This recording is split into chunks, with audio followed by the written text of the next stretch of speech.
You know, I think so. I can sit over here. I'll sit back here behind Bill. There's Yeah. Alicia. Good morning. Governor's office called. Okay, a likely excuse. That one's accurate. This is great, yeah.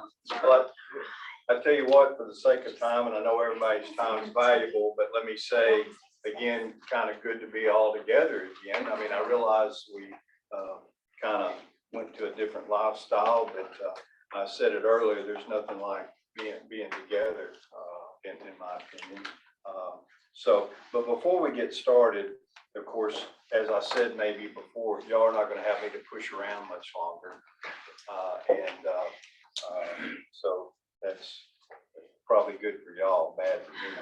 But one of the things we did recently was we renovated the Treasury office historically to make it look like 1912. So when you walk in now, being the most toured office in the state capitol, we got a couple of grants and got it done. And so one of the things I had on a very limited edition was I had the front, when you walk in, you've got the bars, the tellers, and I had these coins made.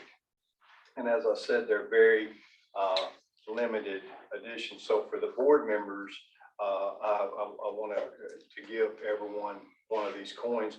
I would ask that they not show up on eBay. That type of thing, because they're very, so I want to make sure that, Fran, you want to help me give these out? So, and actually, for those that would like, I may have another stash. But, you know, when you throw that in the drawer, John, you know, where that's got everything. Yeah, yeah. You know, one day, 5 years, you go, oh, I remember that. I'm gonna put that on top of my bookshelf.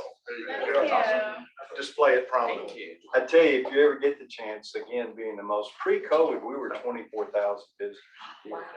And the driving force behind that is that we're the only state in the country that allows our constituency to go in our vault and hold hundreds of thousands of dollars. And so it's a pretty nice, from a politician's perspective, to have constituency actually coming to see you. It's not a bad gig. We've had a lot of visitors with all the kids groups coming in. Oh, yeah. Yeah, we've had television actors. No one will know the name Colin Ferguson, or they probably won't. He's an actor. Sounds very familiar. You know, Colin. Well, but if I say the Maytag repairman, Nice. that's Colin. That's I neat. So, thought you were gonna say Colin first. I was Yes, that one. Didn't tell me. but anyway, Colin, I don't know who Colin Firth is. You know the Maytag. But ultimately, yeah, he was in with the Travel Channel. And we actually did a skit with me chasing Colin. He's got the money and I'm telling him, hey, you gotta give that back. And he's, so, yeah, I'm gonna look that up. they never played that. But- It will show up. I mean, we had the directors and everything. I mean, somehow, they were doing a story on that, and I gotta get going here. That and the ghost in the Capitol. Now, y'all are smart people, including an attorney, or maybe multiple attorneys, but why did the ghost only come out at 3 a.m. in the morning? I mean, why aren't they out at 9 o'clock in the morning? Because they're What you sleeping. They did a deal, you know, and they gotta be there at 3 in the morning when everything Is it is. ghost hunters? Is that Is it what? ghost hunters? That's who they had with the machines. and Really? Oh, So yeah. what part of the Capitol was Ghost hanging out at? Well, there's been multiple sightings. There's one guy, we call him Henry. I've never seen Henry. He's in a gray pinstripe suit, and he appears mysteriously in committee meeting rooms. Really? Yeah. At 3 a.m. in the morning, people are having meetings, or is this in the middle of the Well, day? Just the Capitol Police have said they walked by rooms before and called him. And then anybody hear of Helen Gurley Brown? Yes. Yeah. Absolutely. Helen Gurley Brown, she created Cosmopolitan. Her dad in 1934 was a state rep, and he was on the 4th floor, and he called for the elevator or whatever, and I can't remember exactly, but he was talking to somebody and went to step, and there wasn't no elevator. Oh my And he God. got killed. Oh, no. So now they say the elevators at 2 or 3 in the morning, the Capitol just start going crazy. Oh my I'm coming here since goodness. 2008, I had no and I've not heard idea. those stories. That's awesome. That's Yeah, if you want to come, I'll have a paid guided tour. All right. We'll be unemployed here before long. Oh, That's Well, great. Let me, thank you again, and let me get I'm gonna call this, meeting to order. And again, good to see everybody. What I would like to ask for is, you look at the minutes, and then if I could get a motion to approve. Just whenever not. I move approval of the minutes. I have a motion to approve. I hear a second. Second. I have a second. Any further discussion? Thank you. Fran, looks like you're up. I'm up. So a couple of things we've been busy with since the last time we met. With Vines Brookshire's help, we've had quite a bit of activity on Channel 11, which is a CBS affiliate here in Little Rock. We've had the treasurer and I both appeared on one of their morning shows, once to talk about the rebrand, and then another time to talk about, we kind of did a 5-9 soft sell. We've also had quite a bit of exposure with the new brand on their weather sponsorship. So for those of you who are here, if you're watching the news, down in the bottom, you'll see the Brighter Future 529 logo when they go to give the extended forecast. We're also running spots during CBS Sunday Morning Show, which I love. We've also been on local radio stations, B98 and Alice 107, with spots and live testimonials about the rebrand, etc. And we did up our sponsorship with the Travs, the baseball team here, for the kids zone. And then new this year, in fact, I don't believe I've told our two media partners, and maybe we have, that we're going to officially be a sponsor of ASU, Arkansas State University Athletics. So that will kick in July, so it will be July to July. And that comes with a lot of exposure on their football games, TV, radio shows, field level TV website, TV visible signage. We'll have something on their digital banner, which is a Fan 365 site. Maybe that means something to you. Promotional presence at all the kids clubs events, which we're particularly interested in because they have a very active kids club. And so we will have access to be at those events if we want access to parents to promote the 529. And then of course, social media promotion. Will they have some flexibility on maybe providing email lists as well with that partnership? Yes, that's what you understand too, Stacy, right? That we'll have that, they'll share that because they'll have, they'll have the opt-out. Beautiful. Yeah. So if they don't opt out, we'll have that. That was one of the big selling points to us. Yes, definitely. Awesome. Then in terms of kind of appearances or promotion, we were very active in the governor's coding competition, and we had great support from Kelsey and Elena and kind of doing day of and live kind of push outs from the event. And then we're going back, we were invited back to UCA for Personal Finance Day, which is the end of July, but it's an audience of educators. So it's anybody who teaches personal finance, as well as family and consumer sciences. So in the past, they've had a lot of questions about 529, and especially with this audience, letting them know about the apprenticeship angle. So if the counselors can direct their kids if college isn't the pathway for them. It'll be a great opportunity to also promote our other, ABLE Plan and Financial Education Commission. Couple meetings, Grant and I went to Boston. Thank you. And Julia, who's joining us virtually, we had a due diligence and annual review with both the Census and Vanguard. And then 2 weeks ago, Chris and I were down in San Antonio for the National Association of State Treasurers Training Symposium, and got to meet a lot of our counterparts from other states who do 529 and ABLE and attend some workshops and sessions. Then at our last November meeting, I don't know if you all remember approving the conversion to target enrollment portfolio. We're getting away from the age-based portfolio. And Dave will talk about that a little bit more later, but that conversion, the steps to get to that point have started, beginning with the mailer that's going out in July to all account owners. And then the last thing I was going to report is we did officially get our new name approved. The amended rules were approved by the Rules Committee in April and sent and filed for adoption with the Secretary of State's office in May. So we are officially the Brighter Future 529. That is all I have. Any questions about anything? Okay, well, thank you, Fran, for that update, and we've been very active. Now, again, I mentioned earlier about me leaving. Don't think we won't be doing some fancy things in the auditor's office if I make it to that level. Yeah, don't. Just give us a call.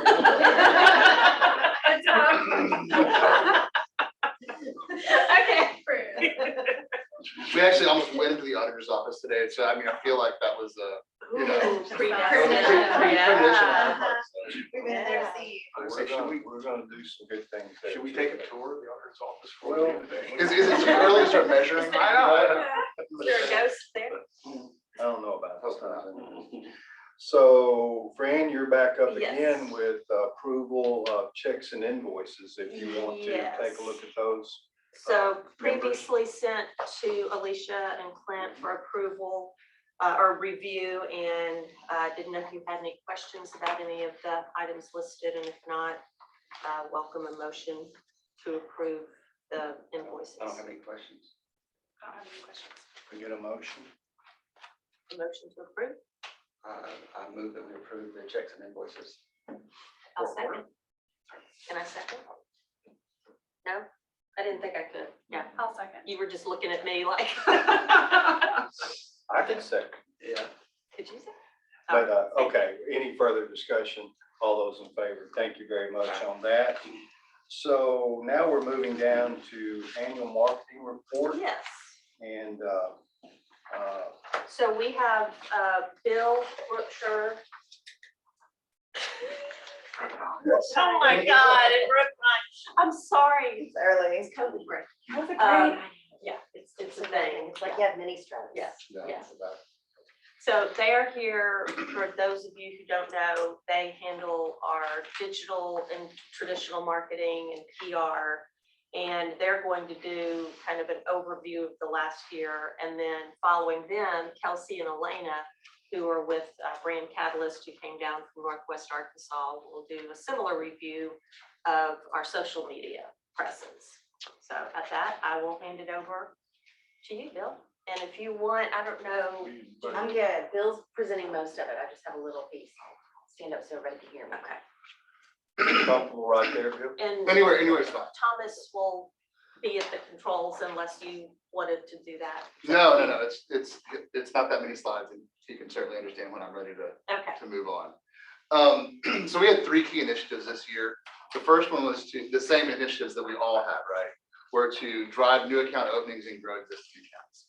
We found that constantly putting new people into the system and growing the audience for this is the way to keep the fund really moving forward, right?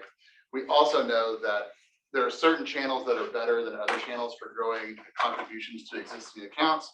Ours is some of that. Kelsey and Elena have a lot more of that in terms of growing existing accounts too. So they'll talk more about that as they're going through their piece. We all want to lower the beneficiary age of new accounts. So we want people starting before their kids are, 2 years old. So as early as possible is when we're looking to start that account open. And we also had a third initiative this year, which we were very excited about, supporting the rebranding of that program, right from what it was to the Brighter Futures 529. So we want to look through just a couple of these pieces here and just allow you guys to have some understanding of the strategy that we have. So there's a good looking group up there, right? So in the brand awareness piece of this funnel, We have the things that we did for public relations, getting people on television, the stories that we got run, and we'll look at the kind of results of some of those things in a little bit. We also have TV spots that go along with that. And if you click on that box over there, the little black box, you'll be able to see, just for your reference, what some of those spots look like.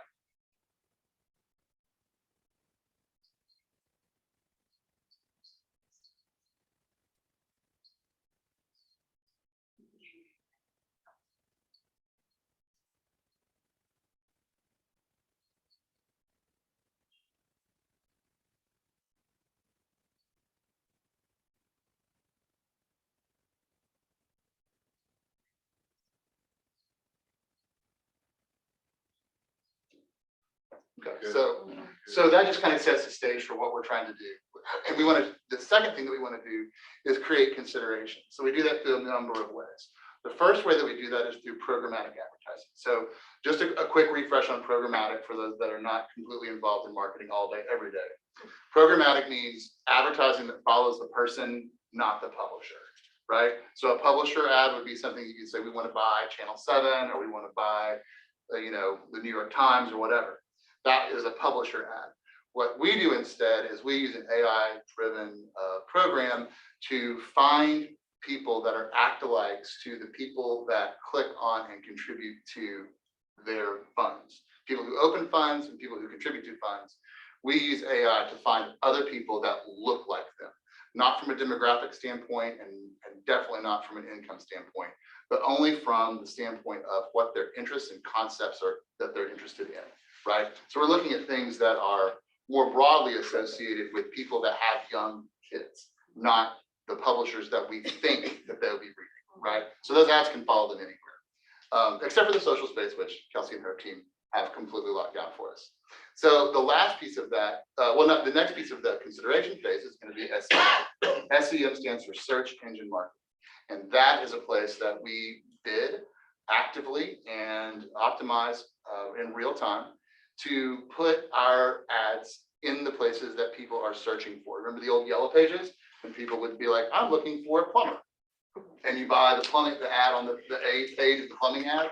Well, that's what we're able to do digitally on Google, is to get our ad up in the top of those search results. So that when people are searching, and we'll look at some of those search common terms, we'll look at some of those things. And very lastly, the thing that we're looking for is conversion and loyalty. So conversion obviously is people who open accounts, and loyalty are people who come back and contribute to their accounts. So those are all the things that are part of the strategy that we all play a part in some way. So the next slide is going to be about traditional media.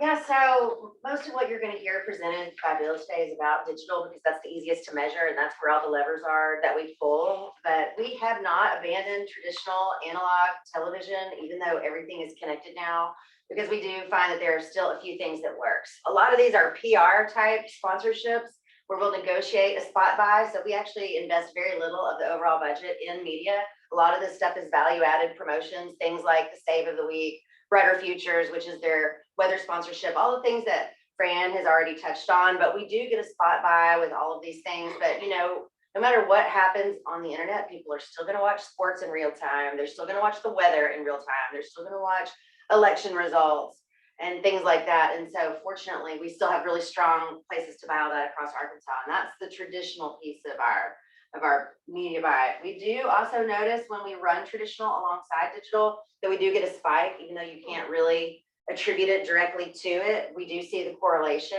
And so that's another way that wasn't available to us 15 years ago that we can see that it's still working and it's still validating our decision to invest in this every year. Bill? Yep.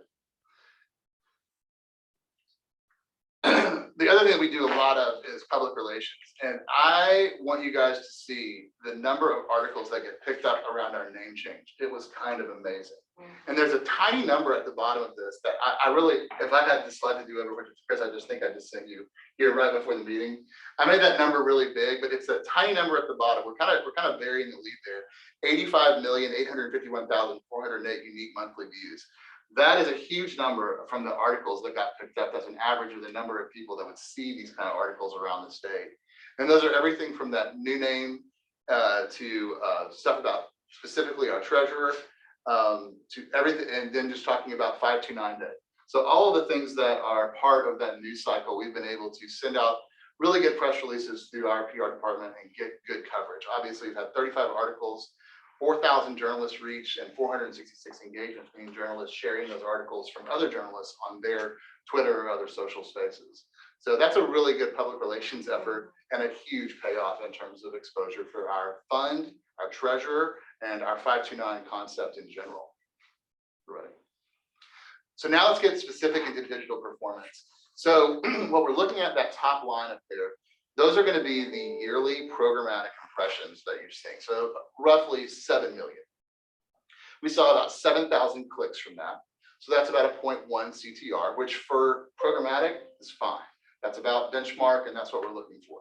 But the important thing here is that we've seen about 1,300 conversions from that. We've also seen about another 8,000 impressions from our Google search engine. That's people that are literally typing in any of those words down below. Brighter Futures, Arkansas 529, Alt College Savings Plan, all those things that are coming up.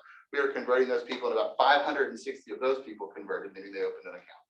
So if we look at our conversion type, now this is that conversion type right there is year over year. The blue is 2020 to 2021, and the red is 2021 to 2022.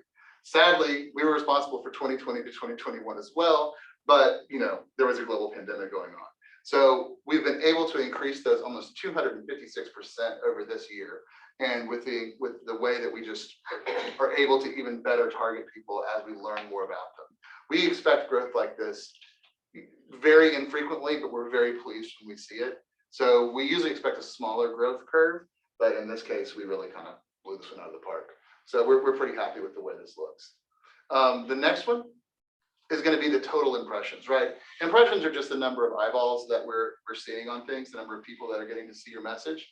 So broadcast, we have about 2.5 million, digital, again, about 7 million. So together, we're seeing about 9.674, whatever, 315 confirmed impressions. So that doesn't include all of the PR, the 85 million potential people that saw the pieces of journalism. This is just people that we can actually know that saw it. We can attribute to that. Next thing that we did was we looked at that new branding and looking at creating that new logo. So you can see, well, we didn't create the logo. We just created the animation, kind of like BASF. We don't make the logo, we just made it move. So if you click that box over there, again, you'll be able to see just specifically that one animation, just so you can see how kind of cool that turned out to be. We're able to use this and share this across all channels so that everyone from social to digital had something like that to use. And this is our version of the creative. We did collaborate a lot with all of our team members here to create all this work. But let's look at some of the other work that was very popular this year. So these are the top creative sets. You'll notice that some of them have the old logo on them because they were popular even though they were before we did the logo change. So these represent the most popular sets of creative from a programmatic standpoint. Popular meaning that they were the most clicked on, most converted from, and had the highest level of attribution to an activity on our website that we were looking for. Well, the other thing you'll notice is we do create very diverse and very wide-ranging messaging, and that gets clicked on. So everything from young kids to old kids to different colors of kids to different colors of ads. We create an entire spectrum of advertising every time that we change these out every single month. So we are providing people with hundreds and hundreds of different opportunities every year to find an ad that makes sense for them. So we're not just saying, here is our one ad, and this is what we're going to go with. We've got tons of them, just like they do in social.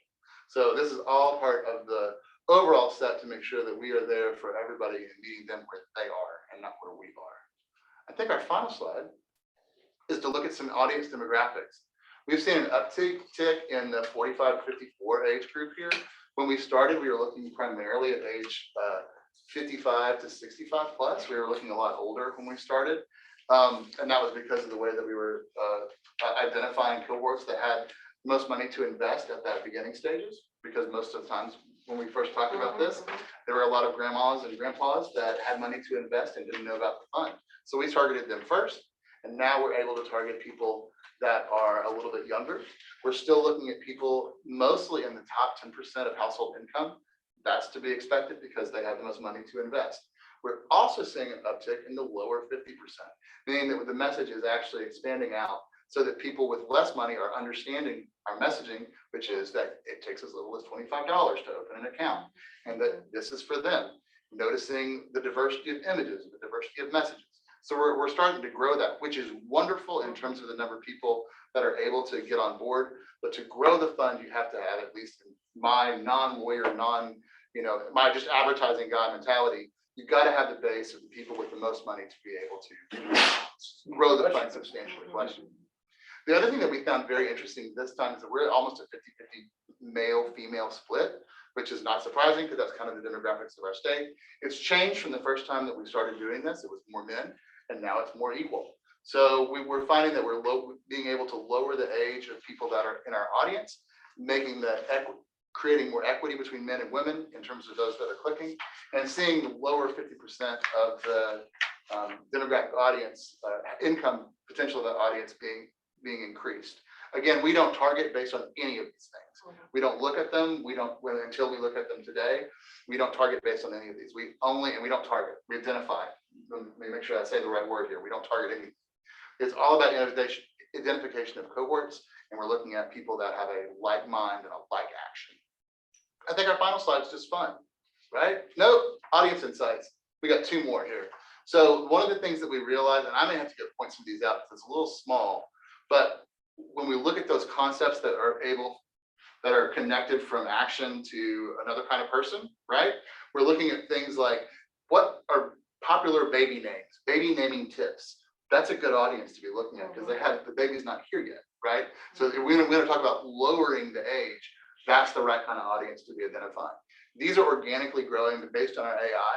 And you can see some of the sites that we're getting referral for, like formula feeding is a good one. Saving for college, I mean, that's an obvious one that we want to be on, but that's where we're getting people referred from. What to expect when you're getting pregnant, that's great because that's definitely that lower audience age. So over the course of the past 2 years, we've been able to really do those first two things, which is to increase the number of people in the fund, promote awareness about the name change, and over this past year, really drive down the audience age of the fund holder. I think that's the last one. Yeah.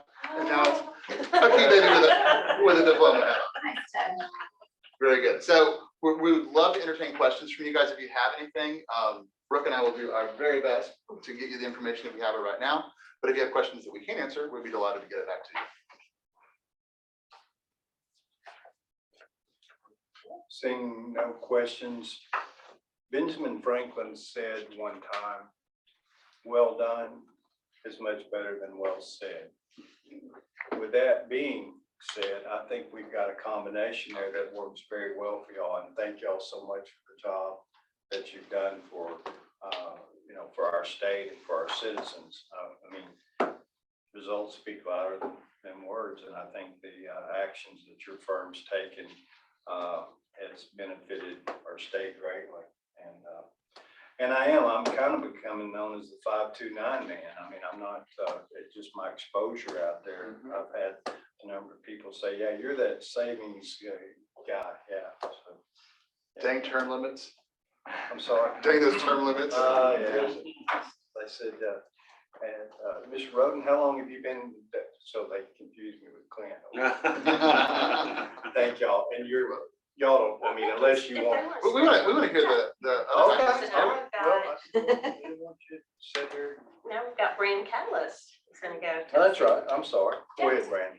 We've got, each of you should have a little binded option here. If you don't mind if I lean over, over your shoulder here. So the binded option here, it presents a little bit better here, and I'll walk you guys through. We're proud to continue partnering with the Arkansas 529 program. We've been working alongside you guys for at least 3 years now, going on 4 years. This report walks through May 31st, 2021 through May 31st, 2022. With where this meeting fell, it just made more sense to do that, that timeline that way. So our role, our biggest success really comes from curating a user journey through social media ads. And what I mean by that is really working people through introducing them to Arkansas 529, then asking them, Arkansas Brighter Future 529. I'm still working on transitioning, but working them through kind of an experience, if you will. So they'll first learn about what is Arkansas Brighter Future 529, and then maybe click through to the website or watch a video that takes them into the next step. And then we give them a really clear call to action to create a new account or to make a contribution if we're targeting an existing account holder. And I've in this overview strategy elaborated a bit more on each phase, similarly to the other digital and traditional efforts that Vine Berkshire is utilizing.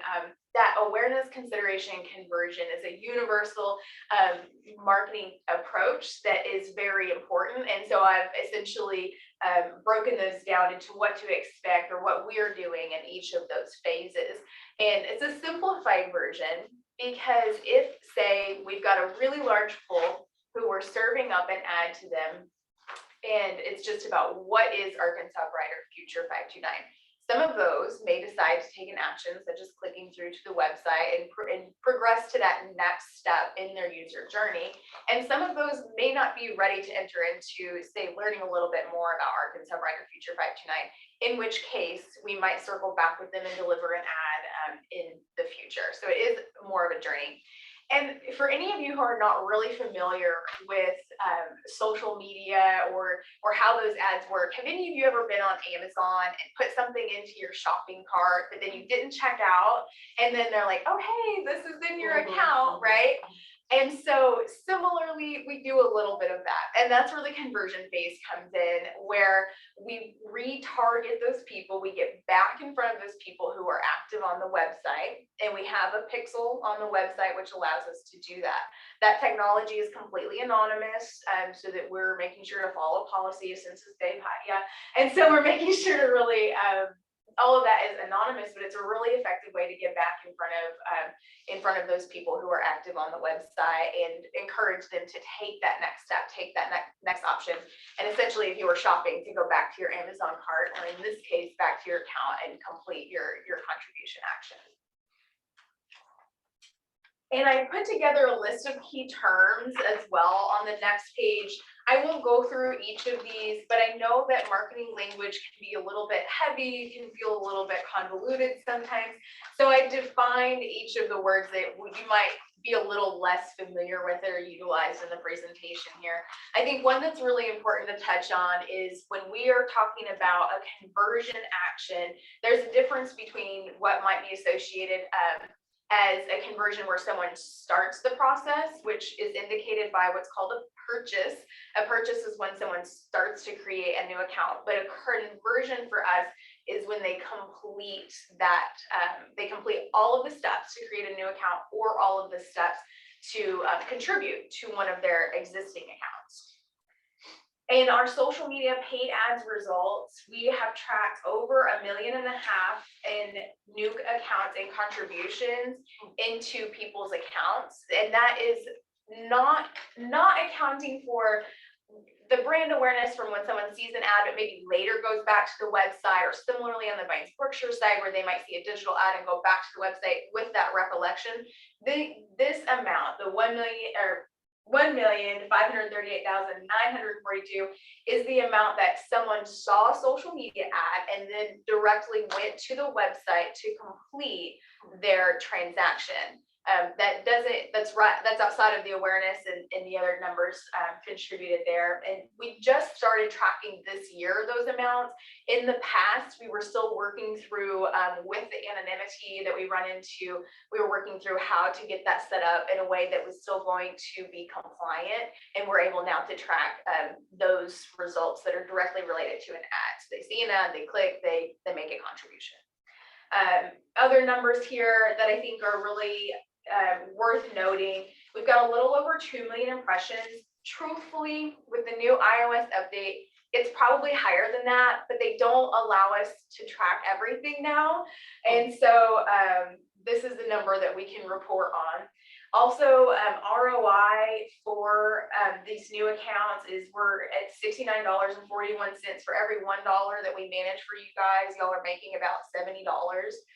In some cases more than that, but this accounts for awareness, consideration, and conversion phase, altogether, you're making about $70 for each $1 that we're managing or allocating for you guys.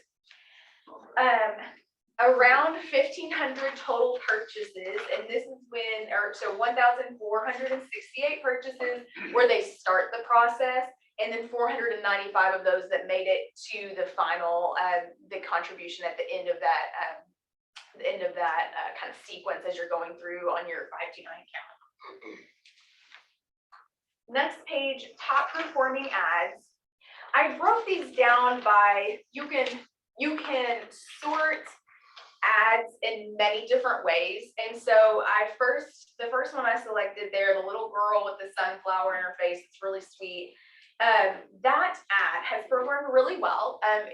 We started running that in April. I think one reason it performed so well is it was coming right off of our rebrand, and we were all doing a lot of awareness work. And that ad in particular accounted for over $120,000 in account contributions. And so this was our best performing ad from the time period of last May to this May. It was our best performing ad in terms of account contributions. The next ad that you see, this was a really cute one that Elena came up with, where the little girls are playing an instrument and it says something along the lines of help their song become a symphony. That sweet ad had a $461 return on ad spend, and that's per dollar. So for every $1 that we spent behind that ad, it got $461 in return into new accounts. So we would call that pretty successful. That was the top as far as return on ad spend.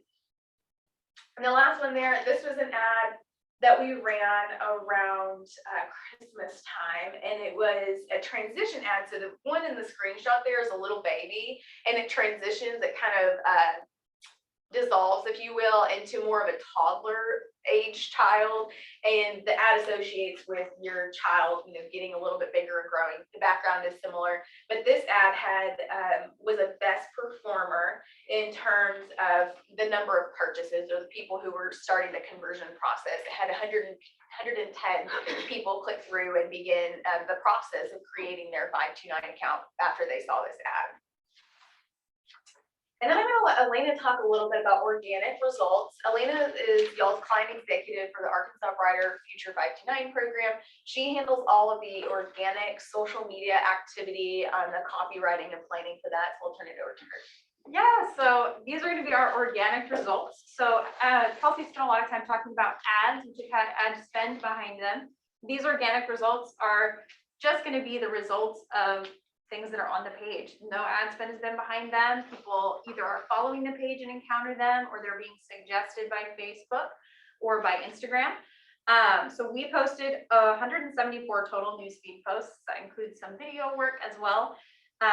Again, organically, no ad spend behind these, which rendered 1,567 organic clicks. And that's just on Facebook. Instagram doesn't allow us to do clickable links in our captions. So 1,567 is a pretty high number considering there's no ad spend behind these. These are just people in their day-to-day on social media, looking at pictures of their families and with their friends, and then encountering these awesome posts for Arkansas Brighter Future, and then clicking and being motivated to learn more or to contribute through just encountering the fun posts on social. And then finally, 447,930 people reached organically with Instagram and Facebook, which indicates not only that people who are following our page are seeing these posts, but they're getting pushed out to people beyond that, which indicates that the people who are seeing them who follow us are looking at them, spending time with them, clicking links, and that Facebook says, hey, this is great stuff. Maybe some other people want to see it too for free without us putting ads behind it. So that's very exciting. And the creative takeaways, video and motion graphics continue to perform really, really well, which is in line with most of, which I'm sure Vines Berkshire has seen too. It's in line with a lot of the statistics in the last several years. Short form video, like you see on TikTok, Facebook, Instagram, those 1 to 2 minute videos keep performing super well, especially with a younger audience who like to see a little bit more of that short form bite-sized content. The new branding and bright color block backgrounds has resonated super well with our audiences and has performed really well organically. And again, kind of like Kelsey was talking about with those little kids playing instruments, cute, candid looking photos tend to perform really well and resonate with our audience. And then finally, Fran had mentioned the governor's coding contest, some of the ball games, the posts that we did more real time with real people that manage the program and handle the program. Those perform really well on their own without any ad spend behind them. People love to see human faces, real candid photos of people. It really helps lend credibility and a face to the brand. And the next thing I'm going to talk about are some special initiatives that we've done this year. Again, this is both ads and organic, so I'm transitioning just a little bit away. Some of these will have had ad spend behind them. And the first thing, probably the most exciting thing, is that rebrand. So we really focused on awareness of the brand name change, the logo change, helping people understand same program, same awesome benefits, bright new name, bright new logo. So in order to communicate the rebrand, we did run multiple ads with that awareness and engagement objective, putting the new information in front of people repeatedly so that they recognize and are more familiar and comfortable with the brand. We allocated approximately 1,900 in ad spend to this. And then the combined efforts resulted in 260,034 impressions, 1 new account and 6 contributions. What's exciting about the new account and contributions is these ads were not targeted at having people do that. They were just showing people the new brand and telling them, hey, maybe you want to learn more. People were motivated enough by seeing those ads that they wanted to not only learn more, but engage and contribute and start that for themselves. We also put together an informational video this year. It's a cute animated video that highlights the benefits of the program, what is the program, answers a lot of common questions that people have. And it kind of is in line with that short form video content that performs really well, both organically and with ad spend behind it. And that performed really well. And then with the rebrand, we rebranded that to include the new logo, the new name, and it continued to perform really well and help make that, bridge that gap between Arkansas 529 to Arkansas Brighter Future 529. And then finally, we had a really fun Christmas collaboration that we did with Vines Berkshire. We came up with some really fun copy and creative, both to help lower the beneficiary age by showing 3 generations. And we really highlighted the idea of giving a present, the gift of education will last for generations, give a present that supports her future, lots of fun play on words. And of course, that time of year, people are loving to give gifts, people are thinking about that. And it is always a top performing period for the brand. And it did contribute to 9 new accounts and 58 contributions, which contribute to 186,000 in value to the fund. I'll turn it back over to Kelsey for some of our looking ahead. Sure. To wrap up, we of course are always looking for ways to be creative and implement new elements that are in line with our overall goals of growing the amount in assets, as well as lowering the beneficiary age and growing awareness, continuing to teach people about what is the Arkansas Brighter Future 529 program and what it means for their family. So 3 of our objectives coming up for the next 6 months, which we've been talking about collaboratively in our monthly calls. We designated a couple of goals that are in line with the goals that our overarching goals as a team. One is that we would love to work toward increasing our organic content. And what that means is just real pictures of real children. So getting some pictures of whenever those sunglasses are distributed, getting pictures of kiddos here in Arkansas that are playing and outside this summer using those photos, because those are going to resonate more with people. They don't have to be overly curated or have a professional photographer behind the camera.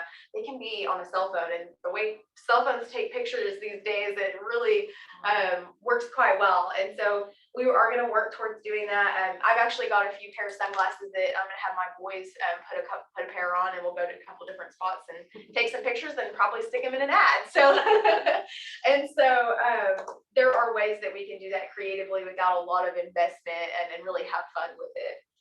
We are also hoping to continue with our Instagram influencer efforts. Fran, Stacy, and us have been collaborating on this. We have everything teed up for it, and we're going to continue to work towards moving forward with that. Are you guys familiar with what an influencer is? Okay, and so what essentially we want to do is to partner with someone who already has a following and people follow that person for their content, who maybe is a young mom who lives in Northwest Arkansas and is our ideal account holder, if you will. And we want them to be posting about the Arkansas Brighter Future 529 program so that their following is seeing that content, and it just is a creative way to expand. And with how Instagram is these days, a business account does not reach as many people as a personal account. So that's why these partnerships are really critical. Another element that we've talked about, I think the last couple of years we brought it up, and then things have happened like COVID, a national pandemic and a global pandemic. So when things like that happen, things get sidelined. And so we want to circle back on LinkedIn.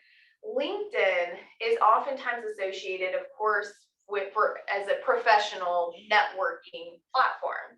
But interestingly, we use it with a couple of other clients, like a general contractor, and we have a lot of success with LinkedIn targeting. What's really unique about LinkedIn and why we see it fitting really nicely with the Arkansas 529 program is because of those targeting capabilities and being able to target people with different job titles who might have a little bit more discretionary income that they would want to invest in the program for their kids' future.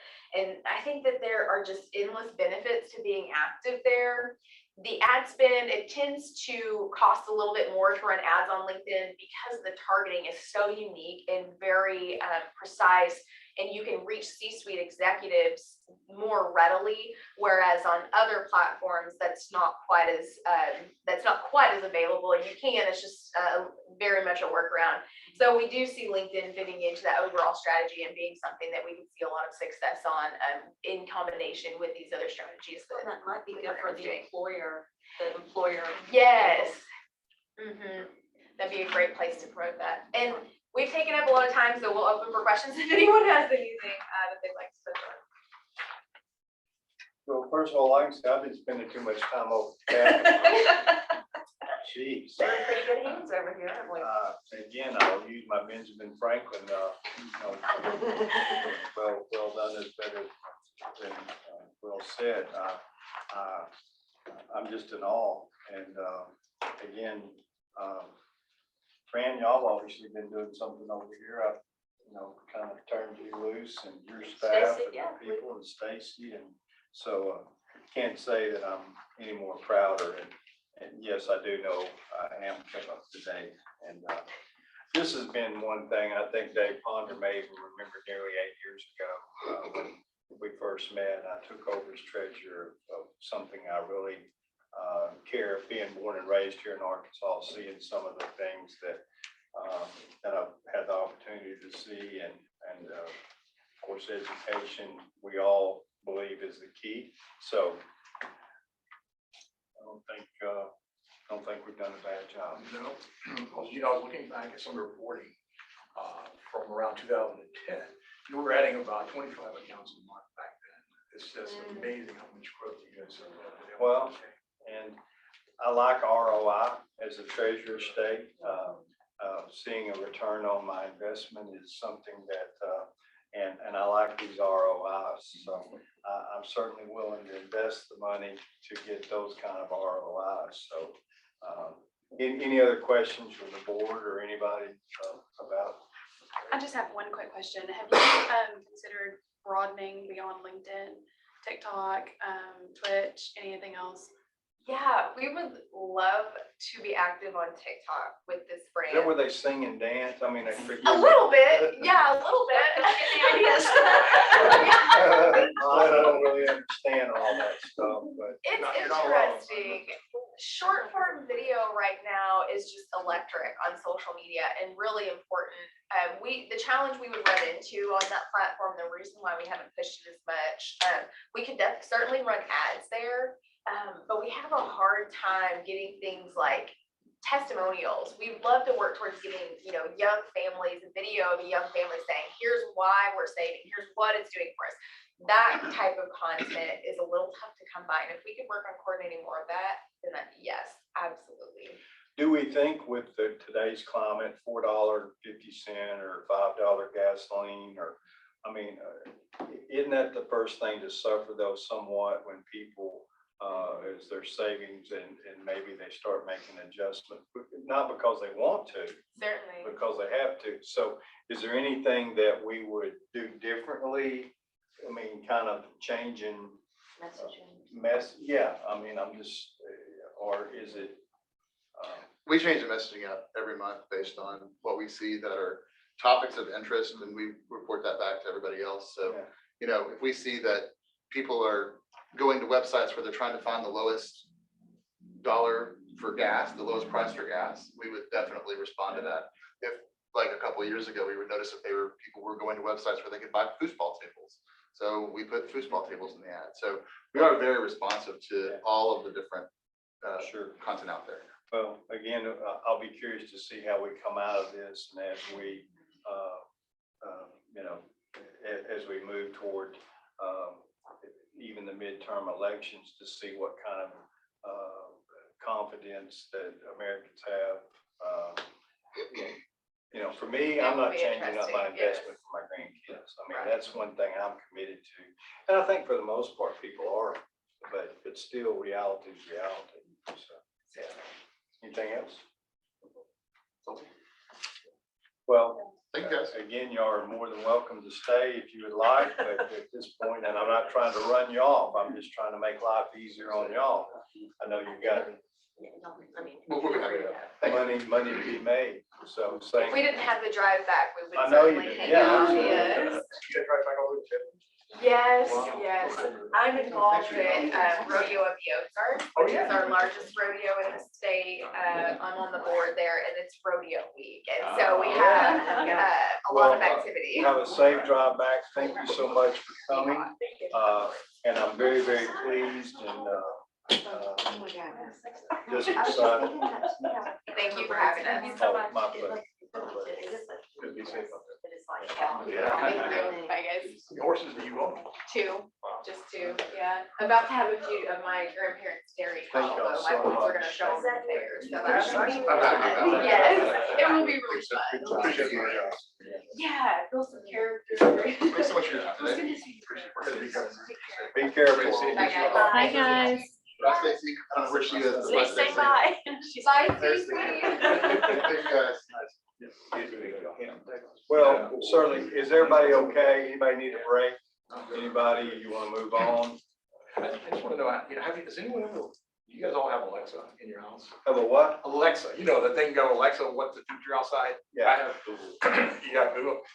When she was talking, I couldn't help but think, but has anyone ever like had a conversation about a certain item in your house when you have Alexa listening? Not, you haven't said Alexa or asked her a question or anything, but you just talked about like a lawnmower, and then all of a sudden you get on and that lawnmower is on your computer.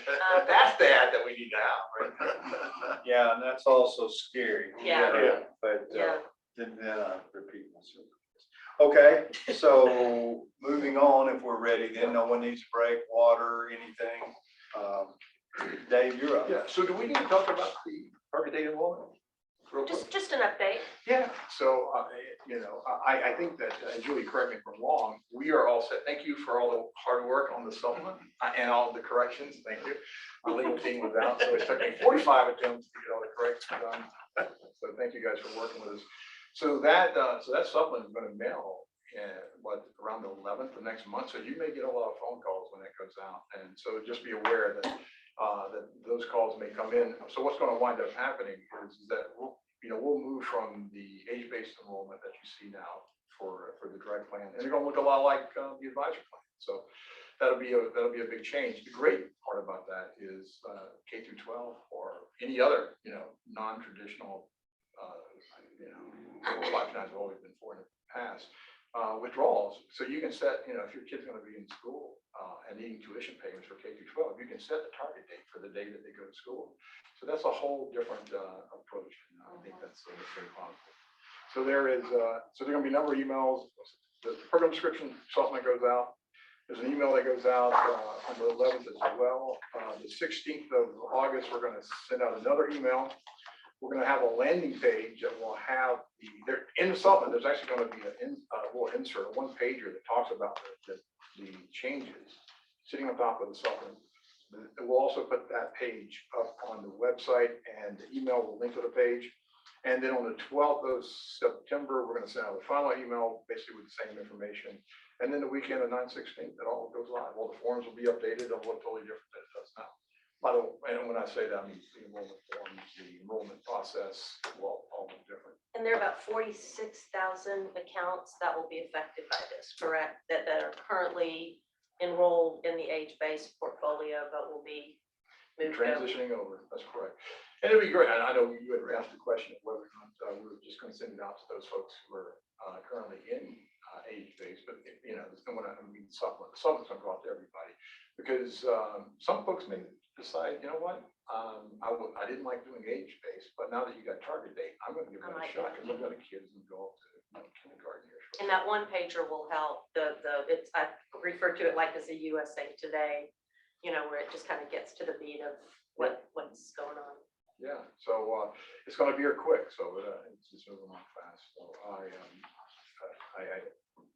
we've done it now three or four times. I think And we'll have the call center manned that weekend. I mean, especially as Chris pointed out, that's that time of year is when parents might be making withdrawals. Yep. To pay for the new college semester. That And is very true, very true. so, Yeah, Julia, anything to add there? No, not really.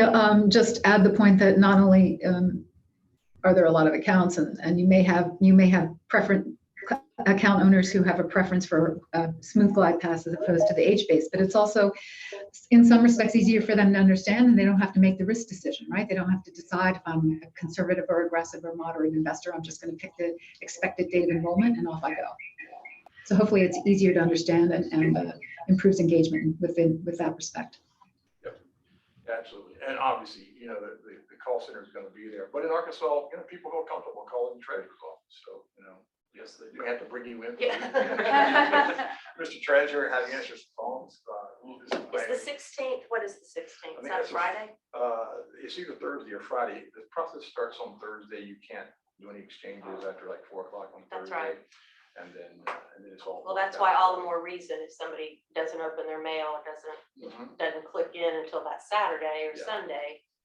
I mean, it's the call center, but we don't advertise, I mean, they're not open then, right? They're open on Friday. They won't be open on the weekend. Okay. One of the things we do too, Dave, I spoke earlier about having so many visitors. And they usually, and I really pop in a lot and visit interaction. Yep. And they never get out the door without me talking about the 529. That's awesome.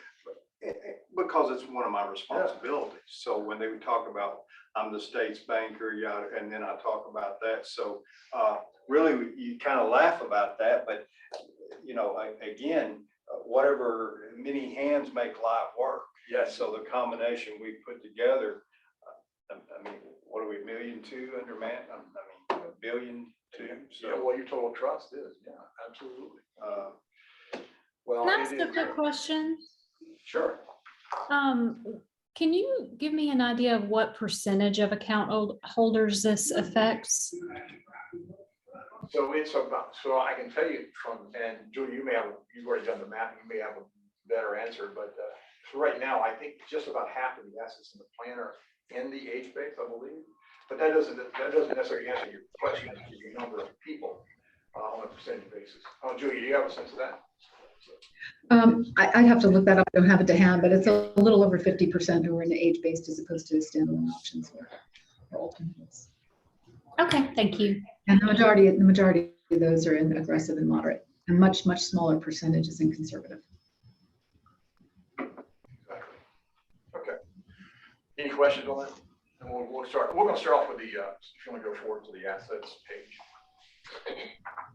I warned you guys last time we got a call, what was going to happen in the marketplace about there being a drop, and as I'm saying it. So I think the market last time I checked was up about 3% this morning, but who knows?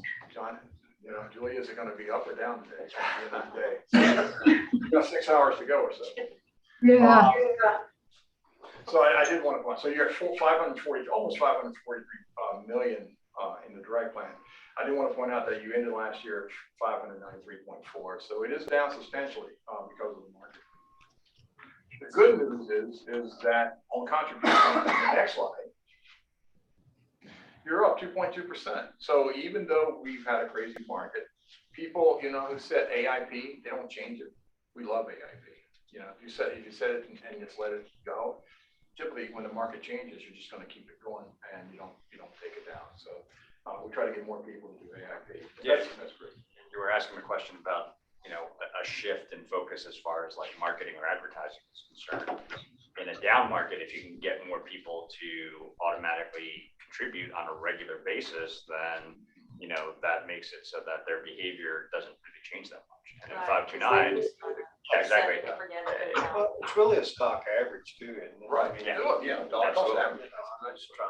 Well, you think about it, the financial mind is a strange mindset. If something, like if we're down 26% right now in the market, if there was a pair of shoes out there that you really liked and I offered it up to you for 26% less, you'd probably buy it without hesitation. Stocks right now are discounted. What does Buffett say? Yeah. We buy when others are fearful, and we sell when others are greedy. Yep. He's Done pretty decently. But think about it. That is, of course, I think the mindset is you don't know how much further it's going to go down. Well, then you get into helping yourself with it. I'm not going to try to time the market. If I'm ready to move, I'll just move on. So. And I know Julia's cringing right now by timing the market because that is certainly not the Vanguard way. No. All right, let's go through withdrawals. So we're at 18.1. That is more than we saw in withdrawals during the same time period last year, where we were at 16.2. The good news is that it was almost all qualified withdrawals. Only 5.9% were non-qualified. So people are staying. Say that again, Julia? I didn't say anything. Oh, no, sorry. I thought, okay. Are those trends that both with the contributions and the withdrawals, are you seeing that with other plans? I think so. I don't want to give you the gospel, and so we're going to go back and really look across the complex. But yeah, we're seeing very similar behavior with the understanding in those plans that have high AIP. We're not seeing as big of a drop down in contributions. Again, you guys aren't seeing any drop down. You're seeing increase in contributions. So net inflows, if you do the math, stands at 8.5 million. But because of we had the increase of 1.9 million in withdrawals, we do see a decrease of 1.28 million in net inflows compared to last year. And then the next page is funded accounts, 33,446.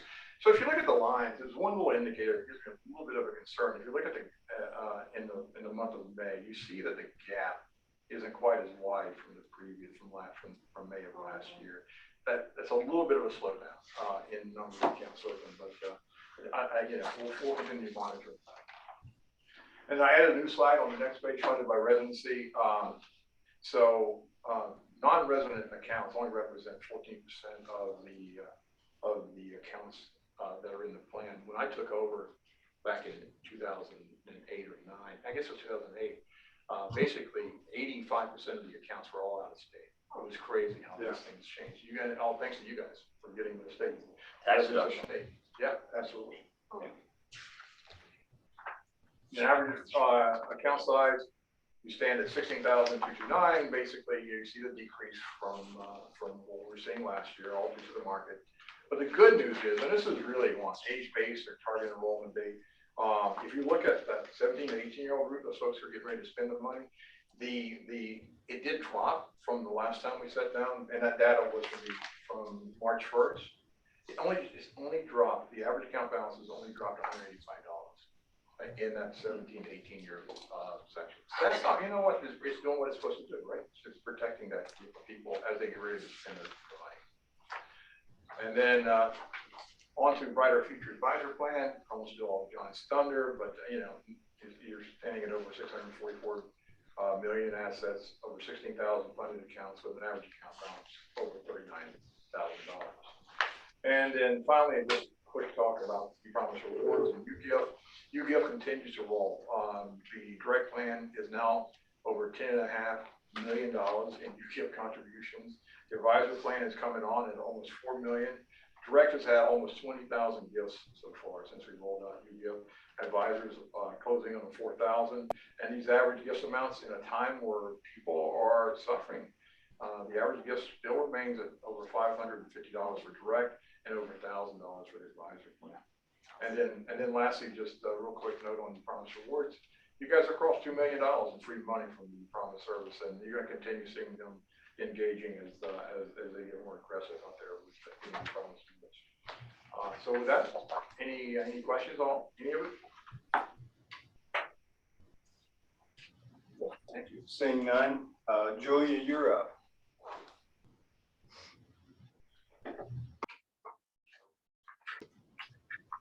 All right, everyone, can you hear me? Yes, we can. Thank you. Apologies again for not being there in person. So I'm sorry to not see you all in person. And thank you, Treasurer Milligan, or 529 man. I don't know how I should refer to you. 529 man. I like it. Mr. 529. Mr. 529. That's it, John. I'm not leaving the office. I'm like Trump, I'm not leaving. No, come on. Checking things. All right, Treasurer Milligan, it is then. Thank you for allowing me to participate remotely. I appreciate it. I'm just going to give you a quick update on recent market activity, share with you some of the revisions that we've made to the major themes in the economy, growth, inflation, and the Fed, and then talk briefly about your portfolio performance. So if we could just advance to slide page 4, please. As you know, and as we've been discussing, the markets have been roiled by volatility.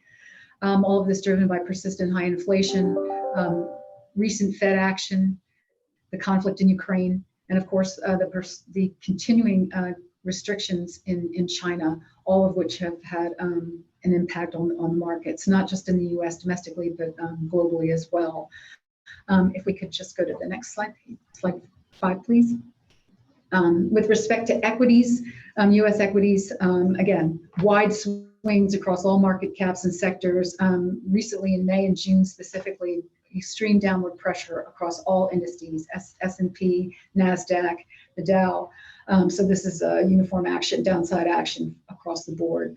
Non-US equities as well are seeing downside pressure, and both developed and emerging markets are seeing strain. Developed especially because they're at the epicenter of the Ukraine crisis, and they are so dependent on energy. So all markets are seeing depressed levels right now. If we advance to the next slide 6, just to talk about sector activity, value continues to outperform growth. And with respect to US sectors, nothing has really changed since Q1. We continue to see energy obviously being one of the seeing the benefits of this. So energy continues to outperform, utilities are doing okay. Everything else is suffering, especially technology. The NASDAQ has been pounded in the last 6 weeks. Technology stocks, many of which are growth stocks, just don't do well in a rising rate environment.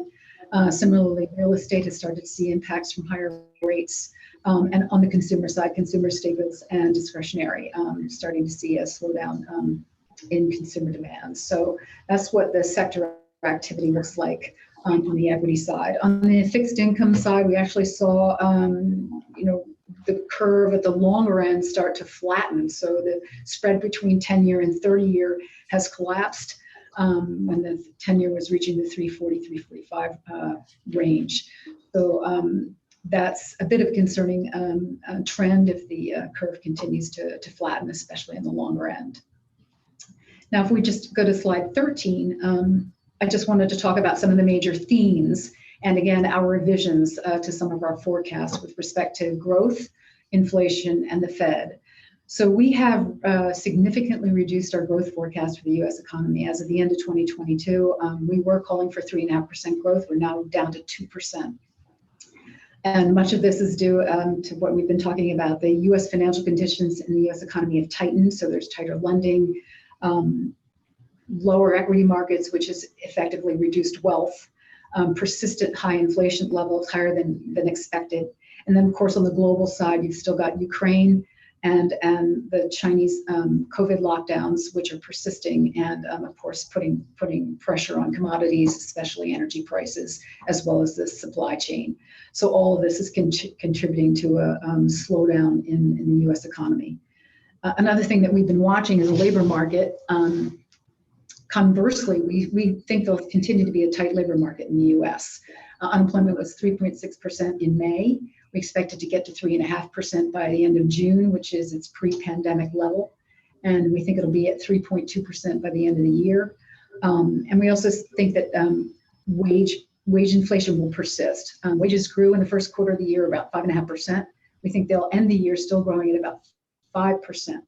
Unfortunately, the other side of that is that even with these wage increases, consumers are not beating inflation.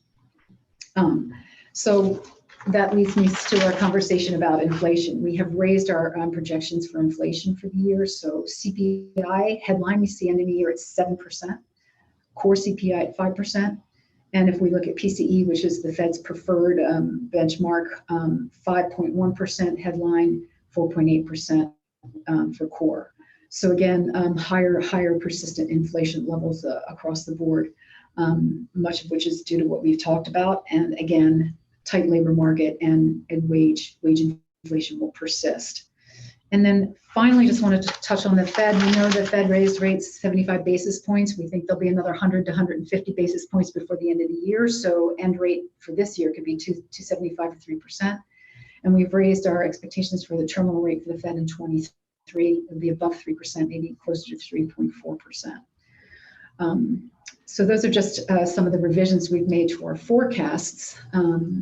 And then finally, if we advance to slide 26, just wanted to share our longer term annualized return projections, which obviously impact your portfolios. We really haven't made many changes there. We still think that overall longer term 10-year annualized returns will remain muted. We still see US returns in the 2.9 to 4.9 range, and non-US equities about 3 percentage points higher than that, so 5.8 to 7.8. And on the fixed income side, US and non-US fixed income are really right on top of each other, about 1.9 to 2.9. So longer term trends are still rather muted returns. Any questions on the economy or forecasts, the markets in general, before I move on to your portfolios? Okay. If you just advance to slide 32, then I'll take a look at some of the performance that we're seeing. This performance data is as of the end of Q1. So if you just looked at the first three portfolios, the equity heavy, aggressive and growth portfolios, we're still seeing some performance differential versus the composite benchmarks for the longer dated returns, 3 year and out. That's because they're still capturing that extreme volatility we saw in the first half of 2020. So those portfolios are still continuing to work out that performance differential. Those differentials are closing and they are collapsing towards the composites, but there still is some noticeable differential in the equity heavy portfolios. In the 1 year returns, again, for equity heavy portfolios, there is some fairly marked performance differential as well. But if we account for fair value pricing on the international equity portion of those portfolios, that accounts for most of the differential. So overall 1 year and shorter returns have sort of returned to more normal differentials with respect to their composites and are tracking fairly tightly. So for 1 year and in returns, portfolios are performing as we would expect. 3 year and out returns for equity heavy portfolios still carrying some of that differential or dispersion from the first half of 2020. And that's really it for your portfolios. I don't think we have anything else to mention performance wise. So tried to keep that short and sweet, but if there are any questions, I'm happy to answer them. Any questions of Julia? Okay, Julia, thank you so much for that report. John Park? Thank you. John, I'm sorry to wake you up. Yeah, no, I was, listening to the market output, the market report there, and deciding what to focus on. From a BlackRock perspective, a lot of the same opinions as far as Vanguard is concerned, but the easiest way to understand what's happening in the market right now is that inflation is really hot. The Fed is trying to dampen inflation by increasing rates. And what happens there is that if you can get what essentially is a risk-free return by investing in treasuries, and that percentage is increasing with, every Fed meeting, you can currently get 3.5%, 4% essentially risk-free. And that number is only going to go up, right? So over the next foreseeable future anyway, if you can get, 3.5%, 4%, 5%, and you know that it's going to rise, then that's a much easier and safer investment and place for you to be than to be in these risky assets. So what you're seeing is this risk off trade that's occurring across the board, across a ton of different assets, right? So you're seeing it like in an extreme example in Bitcoin, which has gone from, $60,000 to like $18,000 per coin. And, as far as the tech sector is concerned, they're all about growth, right? So there was an article just yesterday about the fact that the millennial subsidy is ended. Right. And to use an anecdote from that, they talked about, somebody that wakes up in the morning, they take an Uber to get to work, they might order DoorDash for lunch, then they go home on a Lyft, and then they, get something from Blue Apron. Well, all of those companies are losing money, right? So that means that they've been borrowing money to grow and for client acquisition, but now they need to be profitable because they can't borrow at those cheap rates anymore, maybe borrow at all. So what's happening is that all of those conveniences that Americans got used to because companies were starting up and investing and spending a lot of money to build their client base, those things are kind of drawn back. The margins are being called. Exactly. That's exactly what's occurring, right? So, that means that across the board, tech has obviously been pummeled, but all of these areas of the economy that have had really, really easy money for a long, long time. And that includes like universities as well, or anywhere that's been borrowing money, you're seeing a drawback. What does that mean for 529? The good news is that there's a lot of automatic contributions for 529, right? So roughly 35 to 40% of the industry's contributions have been automated.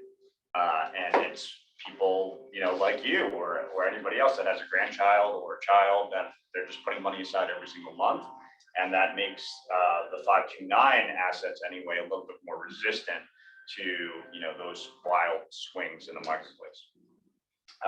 So what's happening with the Brighter Future Advisor Soul Plan is that we've had a little bit of reduction because of the volatility in the market. As of the first quarter, it was a 3% decrease.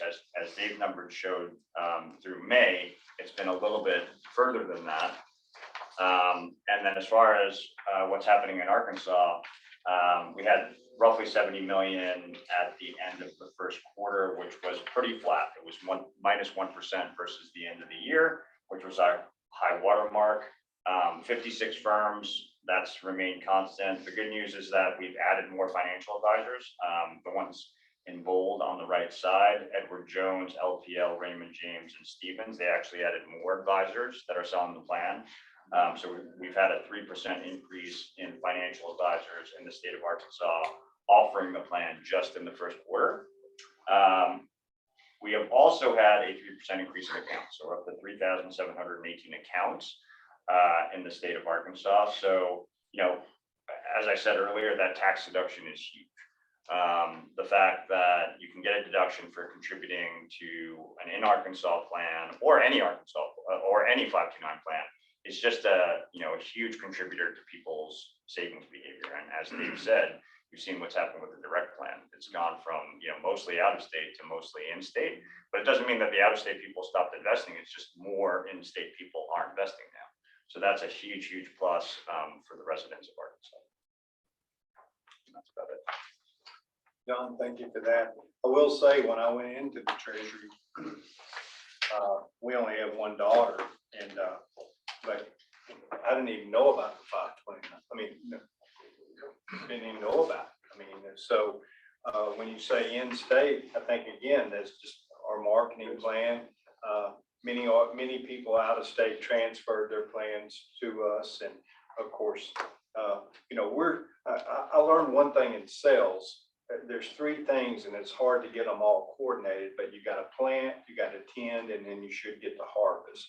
And I look upon this program as the same thing. We plant, we tend to and then we get to harvest. And of course, in my case and my time, part of what I'm trying to do with these educational, plant being the teacher retirement, we've had some challenges there and we'll continue. Higher ed, trying to be able to get our students to they want to go to college, they just don't want the expense. And so it's just been a great team effort, and it makes me smile. John, thank you. So John Peace, you're up. Yeah, well, the financial report makes me smile because we ended up in the black this year. We had about $716,000 of income, $661,000 in expenses, which was under budget by $17,000. The income was over budget by $25,000. And we ended up, total revenue exceeded expenses by about $55,000. So we beat our budget. Well, that's what we call a win-win, certainly for sure. So any questions of John? Anything? I think that speaks for itself. So new business, Fran? The only item was just to throw out a date and time for our next meeting, August 30th, which is a Tuesday at 10 a.m. again. Do you want to confirm that, or do you want to poll them? Well, how do we normally do it, Chris? Do we kind of follow Just up kind and of tentatively mark your calendars. then we'll follow up to see if it's Perhaps you can relax and August 30th, Tuesday? What were you saying, Trey? I was just saying that can work if something's Yeah. up or whatever. Still the a ways, case a little is. bit of a ways So, out. Again, we'll certainly meet again, but I'm just pretty excited. I thought almost Fran of buying your lunch and Chris's lunch and Thomas, and then I came to better senses. Good thing I brought my lunch today. You are counting on it. Well, I kind of like Mr. Drysdale on the Beverly Hillbillies. Yeah, just kind of came to my senses. Just don't make me Miss Jane Hathaway. That's Jane, all. I saw the Beverly Hillbillies in person one time. Were they coming to the state? They came The to treasurer's state- office? No, they came to the state fair. I was about 8 years old. Granny had died, but they had Jed and the old truck and Jethro and all them, and yep. I sure- Well, Ellie Mae used to have her zoo in Hot Springs. Remember that? Well, she's from Donna Louisiana. Douglas. Donna She Douglas, had yeah. she had a Yeah, little. these animal. folks won't remember. Beverly Hillbillies. There was Where something did like they that. strike gold? What was that setting? Was it Kentucky? I don't know. I don't know Wait, that their I. house? It Yeah, was Tennessee. that's right. Tennessee, okay. Bud Black- Tussle. Love Tussle.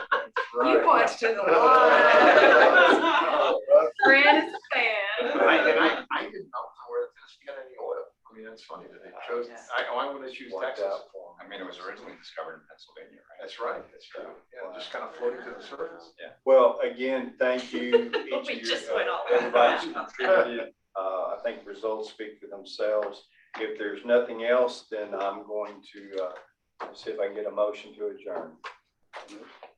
Second. Second, all those in favor, stand up. Thank y'all. Thank you all very, very much. Thank you, everyone. Take care. Thank you, Julia. Julia. Thank you.